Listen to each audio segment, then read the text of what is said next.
Halo anak-anak, apa kabarnya? Pada kesempatan hari ini, Ibu akan sedikit membahas tentang jenis usaha yang dikelola sendiri dan jenis usaha yang dikelola kelompok. Adapun jenis usaha sendiri, yaitu jenis usaha yang dikelola secara sendiri atau perorangan. Contohnya adalah pertanian, perdagangan, usaha jasa, dan industri kecil. Sedangkan jenis usaha kelompok adalah jenis usaha yang dikelola secara berkelompok atau lebih dari satu orang. Contohnya yaitu BUMN, perseroan terbatas atau PT, persekutuan komanditer atau CV, firma, dan koperasi. Nah, jadi untuk membedakannya gampang anak-anak. Jenis usaha ekonomi perorangan yang dikelola sendiri. Sedangkan jenis ekonomi yang dikelola secara kelompok berarti dikelola oleh beberapa orang atau lebih. Mudah kan cara membedakannya? Nah, sekarang kita akan membahas satu persatu. Oke? Yang pertama adalah jenis usaha yang dikelola secara sendiri atau perorangan. Contohnya yaitu pertanian. Sebagian besar usaha pertanian dikelola perorangan. Usaha ini memiliki modal yang terbatas. Lahan yang digarap petani biasanya juga terbatas. Nah, contohnya yaitu persawahan dan pertegalan. Jenis usaha yang dikelola sendiri berikutnya adalah perdagangan. Usaha perdagangan secara perorangan biasanya dikelola juga sendiri. Biasanya berskala kecil dan sedang. Contoh usaha perdagangan antara lain adalah pedagang asongan, pedagang keliling, pedagang kaki lima, pedagang di pasar, warung, dan toko kelontong. Jenis usaha yang dikelola sendiri yang ketiga yaitu usaha jasa. Banyak loh usaha jasa yang dikelola secara sendiri atau perorangan. Contohnya yaitu usaha salon, usaha fotokopi, usaha bengkel, usaha barbershop, usaha penjualan pulsa. Nah, jenis usaha yang dikelola secara pribadi atau sendiri yang keempat yaitu industri kecil. Sektor industri kecil yang dikelola perorangan merupakan industri rumahan. Contoh industri rumahan antara lain yaitu usaha kerajinan tangan berupa pembuatan keramik, souvenir, tembikar, anyaman, dan mebel. Nah, anak-anak, tadi kalian sudah membahas tentang jenis usaha ekonomi yang dikelola sendiri atau perorangan. Sekarang kita akan lanjutkan ke jenis usaha ekonomi yang dikelola kelompok. Perhatikan dengan baik ya. Nah, pasti masih ingat. Langsung saja ya, usaha ekonomi yang dikelola oleh perkelompok yang pertama yaitu contohnya BUMN. BUMN merupakan badan usaha milik negara. BUMN merupakan perusahaan negara yang seluruh atau sebagian modalnya dimiliki negara atau pemerintah. Bentuk dari BUMN yaitu perusahaan umum atau perum. Yang kedua, persero. Nah, BUMN bergerak di bidang usaha yang bersifat strategis atau vital. Misalnya, bidang energi listrik dan telekomunikasi. Di Indonesia juga terdapat BUMD. Apa itu BUMD? BUMD adalah badan usaha milik daerah. Nah, badan usaha ini seluruh atau sebagian modalnya dikelola oleh pemerintah daerah. Tujuan pendirian BUMD adalah sebagai berikut. Yang pertama adalah ikut melaksanakan pembangunan ekonomi daerah dan pembangunan ekonomi nasional.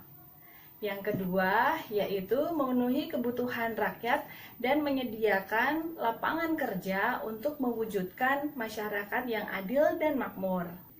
Badan usaha milik swasta atau BUMS. Badan usaha milik swasta merupakan perusahaan yang seluruh sahamnya dimiliki oleh swasta. Ada beberapa macam BUMS, yaitu sebagai berikut. Yang pertama yaitu firma. Firma adalah usaha ekonomi bersama yang didirikan sekurang-kurangnya oleh dua sekutu. Nah, ciri-ciri firma yaitu yang pertama adalah pendiri firma biasanya adalah orang-orang yang sudah mengenal. Yang kedua yaitu anggota firma memiliki hak untuk bertindak atas nama firma. Yang ketiga, yaitu anggota firma juga bertanggung jawab secara penuh atas resiko kerugian firma. Usaha bentuk firma biasanya bergerak di bidang layanan konsultasi, hukum, dan keuangan. Yang kedua, yaitu persekutuan komanditer atau CV. Nah, persekutuan komanditer atau CV ini didirikan oleh sekurang-kurangnya 2 orang yang menyetorkan modal. Pada CV terdapat 2 jenis sekutu, yaitu sekutu aktif dan sekutu pasif. Sekutu aktif berperan sebagai investor dan pengelola CV, sedangkan sekutu pasif berperan sebagai investor tanpa terlibat dalam pengelolaan CV. Yang ketiga yaitu perseroan terbatas.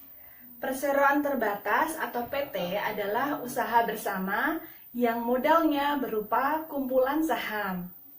Saham diartikan sebagai bukti kepemilikan suatu perusahaan atas penyetoran modal. Pemilik saham akan memperoleh keuntungan berupa dividen.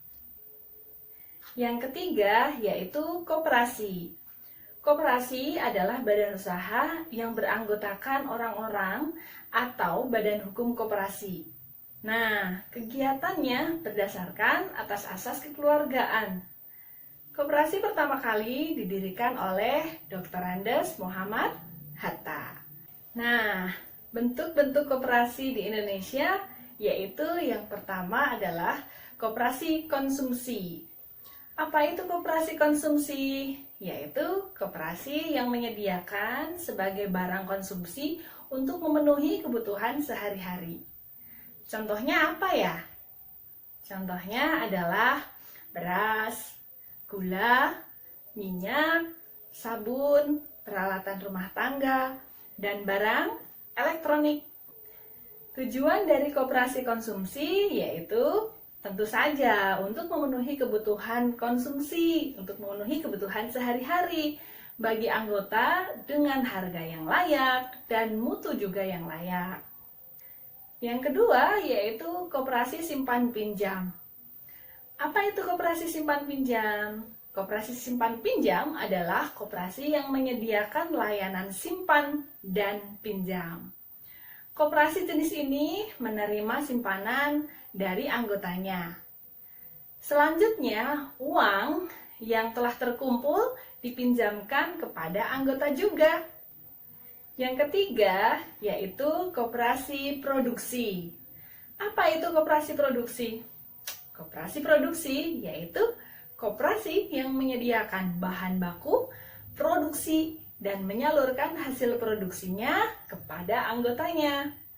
Koperasi ini beranggotakan para produsen dan pengusaha, misalnya pengusaha batik, tahu, pengusaha tempe, dan juga pengusaha sapi perah.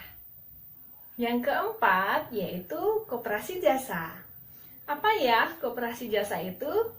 Koperasi jasa adalah koperasi yang menyediakan layanan atau jasa tertentu bagi anggotanya. Contohnya apa? Contohnya adalah koperasi angkutan. Nah, yang berikutnya adalah koperasi serba usaha.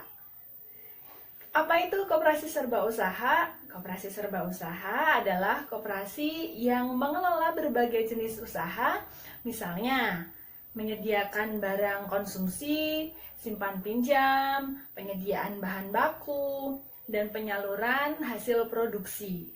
Contohnya yaitu koperasi unit desa atau yang disebut dengan KUD. Nah, anak-anak, pada tugas yang sebelumnya, anak-anak sudah mencoba mengerjakan latihan di buku cetak, ya kan? Nah, tugas kali ini anak-anak hanya akan membuat mind map saja dari apa yang sudah Ibu jelaskan tadi.